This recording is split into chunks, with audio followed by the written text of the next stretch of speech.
Welcome one, welcome all. Everybody's welcome here. Today I'm going to talk about Jeffrey Dahmer. I've spoken about Dennis Nielsen. I've spoken about, who's the other one? Ted Bundy. I think Jeffrey Dahmer could possibly be worse than them. He's, wow. That's all I can say about Jeffrey Dahmer.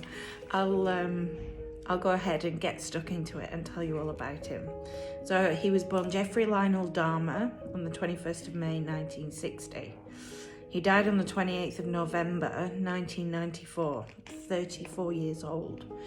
He died because two fellow prisoners, inmates, followed him into the showers and bludgeoned him to death with a 20-inch metal pipe. They took him to hospital, but he was pronounced dead roughly an hour later. They obviously didn't like what he did. It's sort of what they call prison karma. If you mess with kids or rape women, you know, that it's a big no-no amongst prisoners. Sort of an unwritten rule. He killed and ate at least 17 men and boys. His crime span was from 1978 until 1991. Many of his later murders involved necrophilia. We all know how I feel about necrophilia. Cannibalism and the permanent preservation of body parts. So he was convicted of first-degree murder, child molestation. I think the youngest of his victims was 14, and because it's technically a child, I think that's why the other prisoners were out to get him. Indecent exposure, disorderly contact, and public intoxication.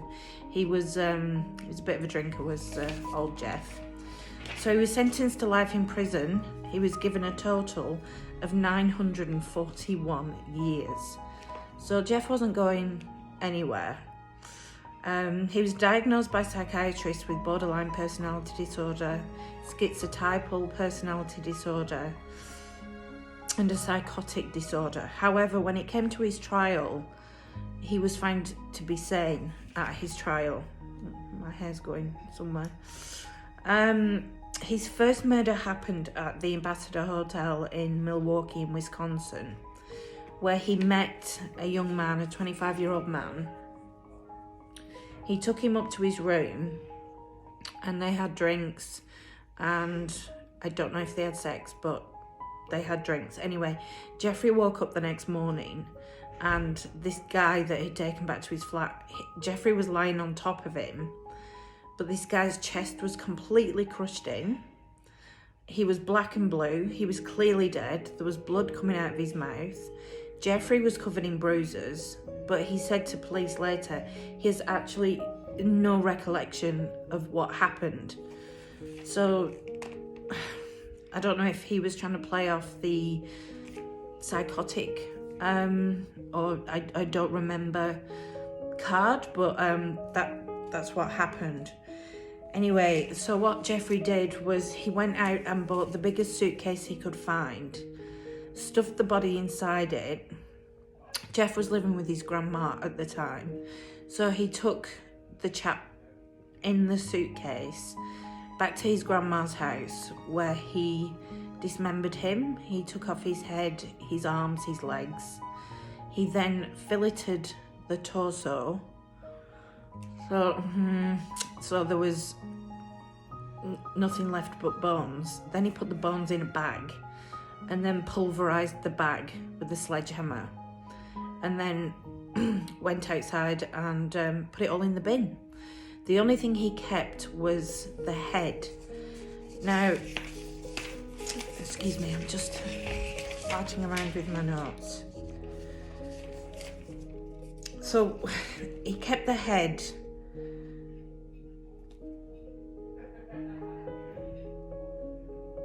What did he do with the head? I think he boiled it when his grandma was out. he used to like to retain victims' heads, especially skulls. He'd keep them in like a display cabinet and masturbate over them. It gave him a sexual rush seeing these heads. He continued his killing spree right up until his arrest in 1991. His crimes included necrophilia, performing oral sex on a corpse. Oh my God. He'd lure people in. He'd drug them. He'd usually he'd offer them drinks, put sleeping tablets into their drinks. Then once they were unconscious, he would strangle them. Then he would put the bodies in the bath, give them a wash. Sound familiar? Dennis Nielsen in a bath with a dead body. And then he would fillet them and dismember them. He also used to pose, oh God, this is really sick. He used to pose the deceased person in various sexual poses and take Polaroids of them, which he kept, and he said to authorities upon his capture that he used to masturbate over the Polaroids of these pictures. He then moved into eating his victims, so he was a cannibal. He used to boil them, fry them, roast them. But what angered Jeff was when he tried to cook heads in the oven.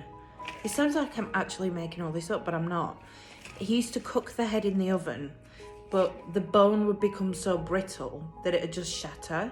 And this infuriated him because then he couldn't put it with his other bones, his other skulls, in the display cabinet for him to masturbate over. So he then started the practice of drilling holes into the skulls of his victims. So he'd render them unconscious with sleeping tablets and drink. Then once they were asleep, he would get a drill a hole into the brain and pour hydrochloric acid in there. He said that he did this so that he could render them completely in a submissive state and that they couldn't leave him, so that he always had company. And it didn't work, did it, Jeff? Because one of the guys woke up, complained of a headache, so Jeffrey then had to strangle him and murder and eat him. Anyway, I think we've heard enough of Jeffrey's antics.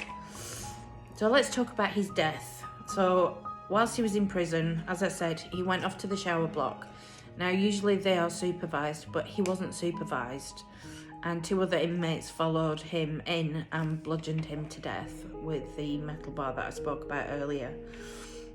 He was only 34 when he died, which is it's young, but if you're going to mess around with kids and start eating people, then the inmates aren't going to like that.